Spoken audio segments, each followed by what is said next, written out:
Those are my disclosures. Almost all pharmaceutical companies have interest in the field of pain, headache, and multiple sclerosis. In one or the other way, they give me money. And this is to show to you how we do measure the impact, the burden of the diseases currently. Decades ago, we used to put on the top those diseases that are causing death. They had mortality.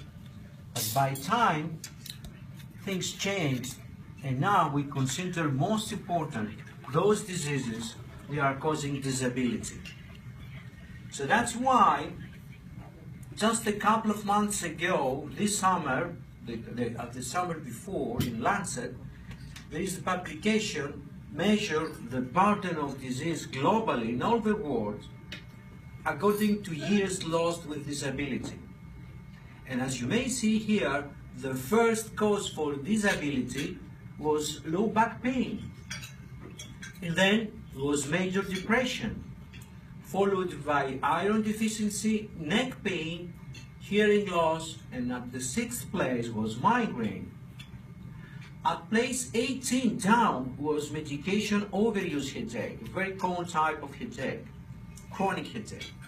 If we add those two entities, then headaches become the third cause of disability in the world. And if we add neck pain, which is typically a side of cancer type headache, then we have that feature. The first cause of disability in our civilization is pain, either low back pain or head pain. So our civilization is suffering from pain. Message number one, pain. All is about pain. Because we don't want to live. Everybody will die. But everybody wants a good life. A good life.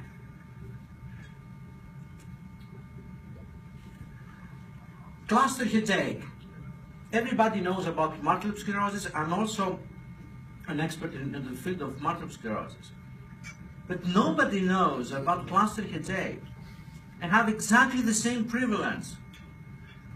600,000 people in Europe are suffering from cluster headache. 600,000.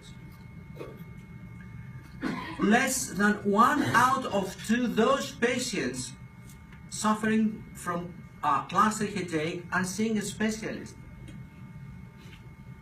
40%, less than 1 out of 2. 1 out of 3 had missed work. You listened before the story. 3 out of 4 reported distractions in daily living. And pay attention to that one. The annual cost per patient is around 12,000 euros.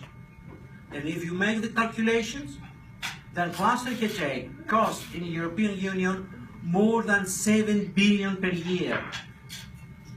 More than 7 billion per year. That's a lot of money. That's definitely a lot of money. What happens in the other side of the Atlantic Sea?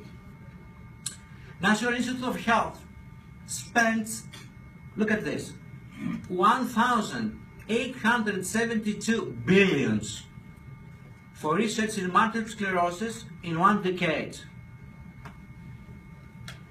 But only $2 million for research on cluster headache over the last 25 years. For a condition with the similar prevalence, the similar burden like multiple sclerosis. We have to change this. Definitely. And that's our job. And thank you for supporting us. You have to change that one. Cluster headache is a suicide headache. It makes people want to die. And cluster headache, which is a suicide headache, is most probably the world's most painful disease. Depression and obesity are very commonly comorbid with cluster headache. look at this very old study done in Greece. In medication overuse headache, depression is more than 35 years times prevalent than in non-headache sufferers. More than 35 times. Increasingly. What about periodicity? There is an annual periodicity and a daily periodicity.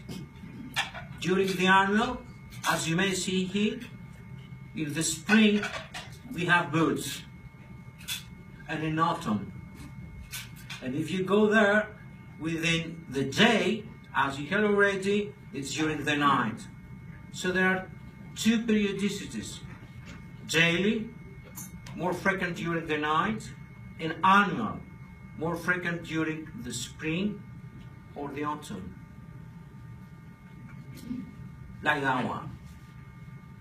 So that's why in European Headache Federation and European Headache Alliance together, we decided to put in the map one day to celebrate the cluster headache.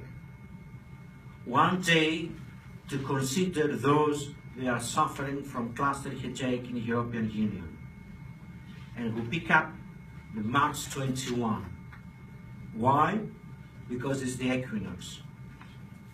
Equinox comes from the Latin equus, equal, and nox, night. It means that during that day, the night and the day have equal length. As we had before, cluster headache bouts are more frequent during the spring and autumn, equinoxes and solstices. Somehow, the equinox triggers in a patient who is suffering from cluster headache bouts. And that's why the name of this disorder comes, cluster headache. Meaning you have headaches in a given and somehow predictable period of time during the annual period. Cluster headache. And that is why March 21 was chosen to remember and consider those that are suffering from cluster headache in the European Union.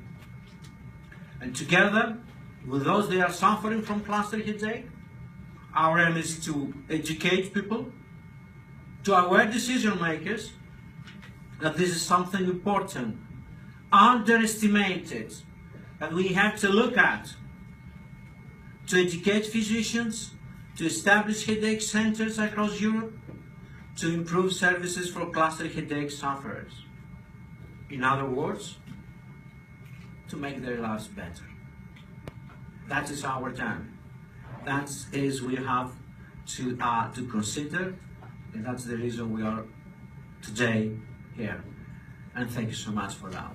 Thank you very much.